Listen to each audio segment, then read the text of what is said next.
Christmas Eve. Remember, Christmas Eve was always a magical time at our house when I was a kid. The decorations, the festive food, and the anticipation of unwrapping presents made it the highlight of the year. But this particular Christmas Eve, when I was 12 years old, became memorable for a far darker reason.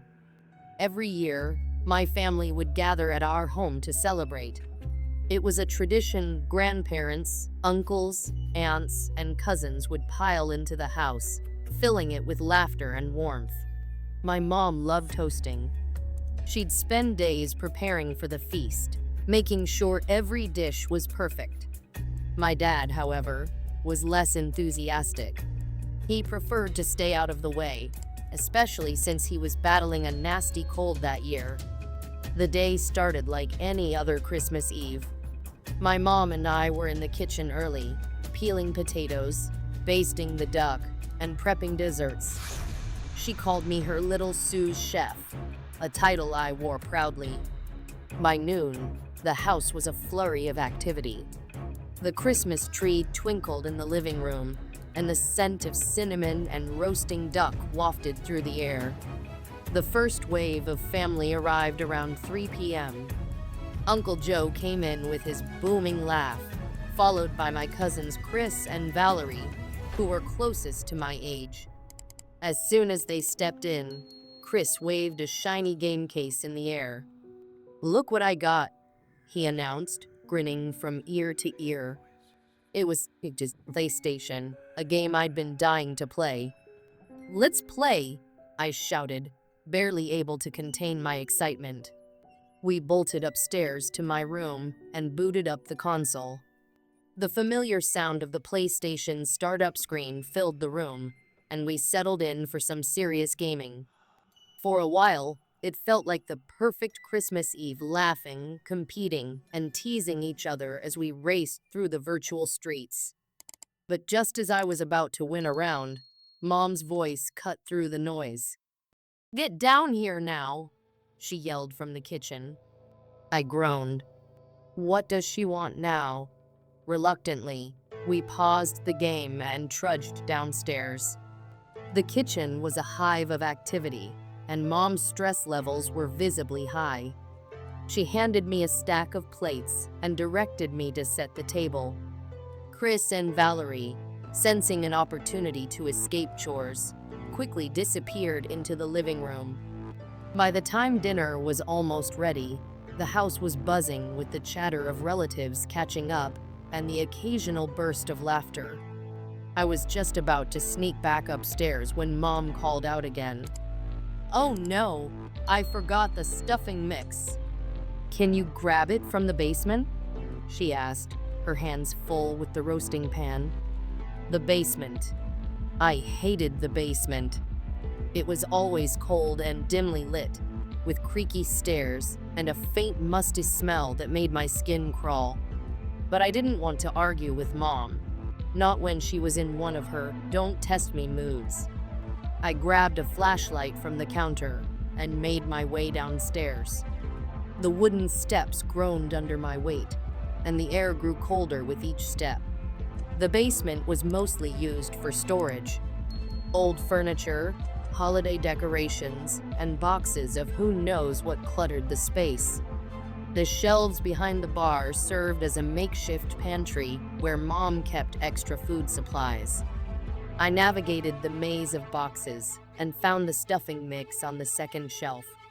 As I reached for it, the beam of my flashlight swept across the room, and that's when I saw it. In the far corner, near the old sofas, something was covered with a blanket. It was shaped like a person, head, shoulders, and all. My heart skipped a beat. My first thought was that one of my cousins had sneaked down here to scare me. Chris was notorious for his pranks, and this seemed like exactly the kind of thing he'd do. "Very funny, Chris," I said aloud, trying to keep my voice steady. The figure didn't move. I took a cautious step closer, my flashlight trembling in my hand. "I'm not scared," I lied, my voice cracking slightly. Still nothing. The silence was deafening. broken only by the low hum of the furnace. I took another step forward, determined to call their bluff. Just as I reached for the edge of the blanket, the basement lights went out. Panic surged through me. The darkness was absolute, and the only light came from my flashlight, which suddenly felt woefully inadequate.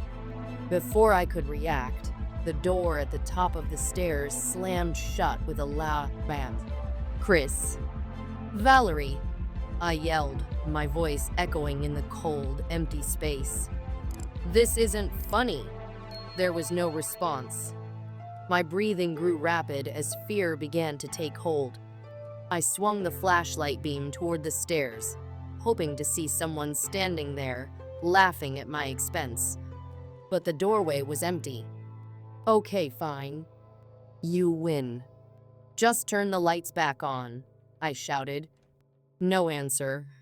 I turned back toward the blanket-covered figure, my heart pounding so loudly I could hear it in my ears. If this was a prank, it had gone too far. I decided to pull the blanket off and confront whoever was under there.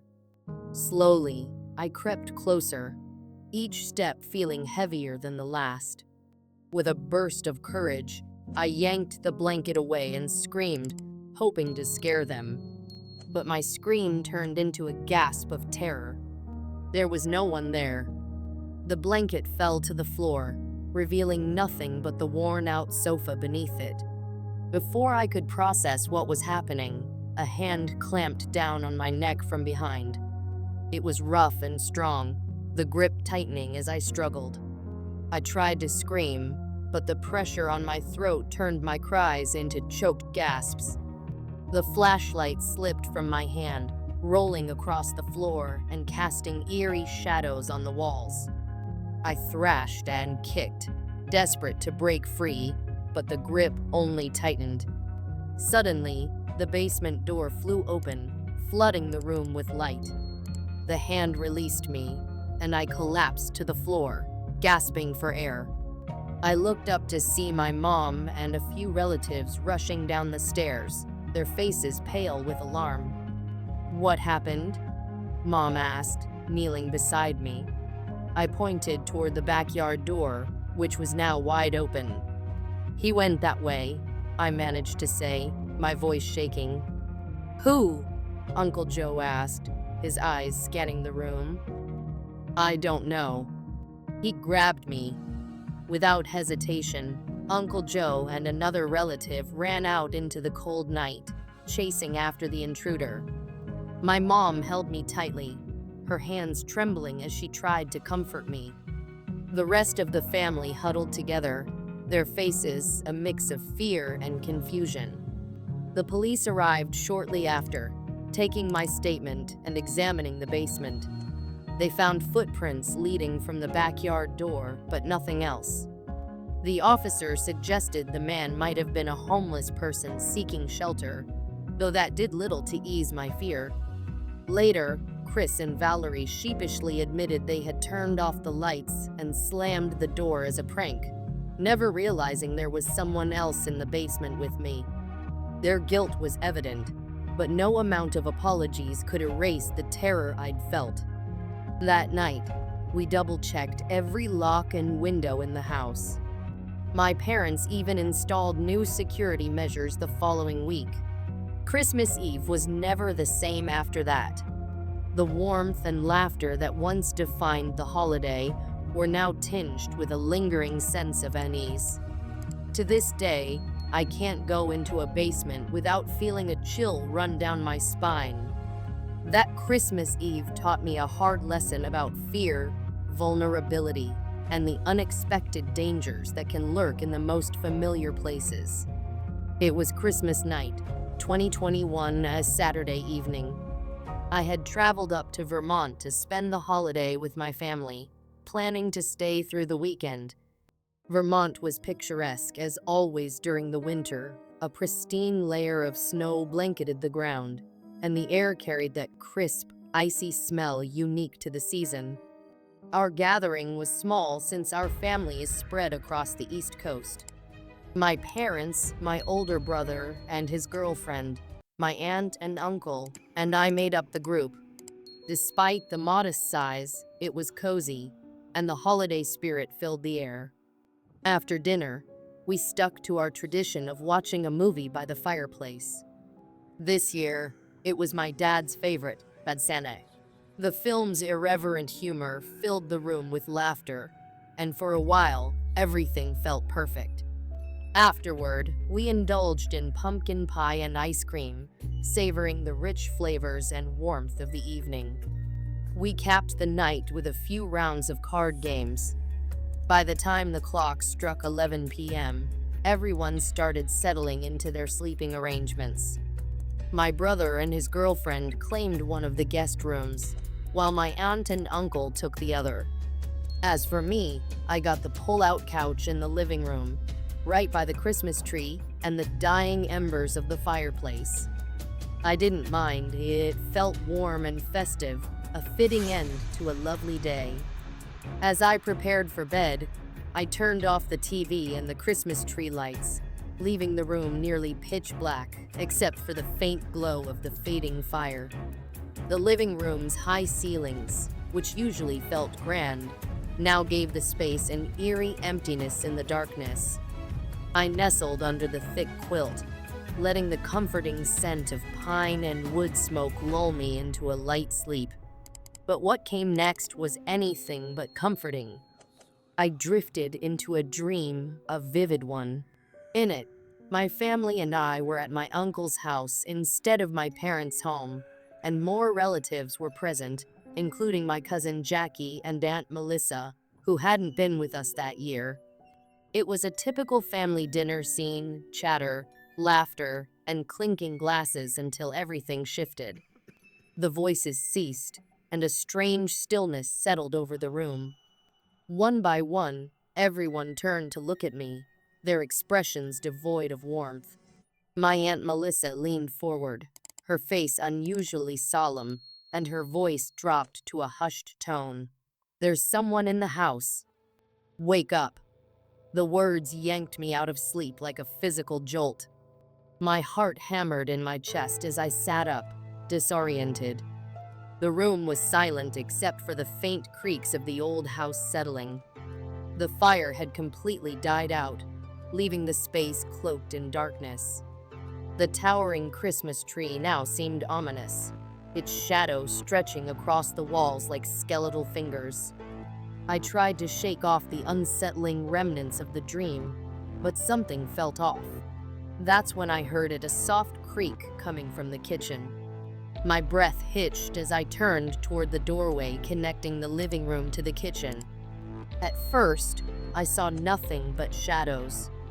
I tried to convince myself it was just the household homes like this one had a way of making noises that could spook you if you weren't used to them. But then I saw it, a figure standing in the doorway. It was tall and shadowy, its features obscured by the darkness. My throat tightened as fear gripped me. "Is someone there?" I called out, my voice trembling. I half expected my dad or brother to answer, scolding me for waking everyone up over nothing. But the figure didn't respond. It just stood there, motionless, as if watching me. My skin crawled, and I felt frozen in place, every instinct screaming at me to run, but my body refusing to move. The figure began to move, but not toward me. Instead, it turned and walked slowly toward the back door. The deliberate nature of its movements sent a chill down my spine. Summoning all the courage I could muster, I shouted, "Who is that?" My voice cracked, betraying my panic. The figure didn't stop. I heard the soft click of the back door unlocking, followed by the sound of it opening and closing. My paralysis broke. I leapt off the couch and bolted down the hallway, yelling for my family. The house erupted into chaos as doors flew open and sleepy, startled faces emerged. My dad, brother, and uncle were the first to respond, rushing out of their rooms as I breathlessly explained what I'd seen. "There was someone in the house," I stammered, pointing toward the kitchen. "They went out the back door." Without hesitation, they threw on coats and boots and grabbed flashlights. My mom, aunt, and my brother's girlfriend stayed inside, locking the doors behind us as we stepped into the freezing night. Fresh snow blanketed the yard, sparkling under the faint light of the moon. Sure enough, there were footprints leading from the back door toward the woods. The tracks were fresh and distinct, the pattern of heavy boots clear in the snow. The sight of those footprints filled me with a mix of fear and vindication. Someone had been there. Someone had entered our home while we slept. My dad and uncle whispered urgently to each other, debating whether to follow the trail. Ultimately, they decided against it. The woods were dense and treacherous, especially at night. Instead, we called the police. As we waited, the cold seeped through our layers, but none of us dared go back inside. We stood guard by the tree line, flashlights sweeping back and forth across the dark expanse, every rustle of the wind or crack of a branch setting our nerves on edge. The forest loomed like a wall of shadow, impenetrable and foreboding. I couldn't shake the feeling that we were being watched. Inside, my mom, aunt, and my brother's girlfriend checked the house for anything that might have been stolen. To our surprise, nothing of significant value was missing.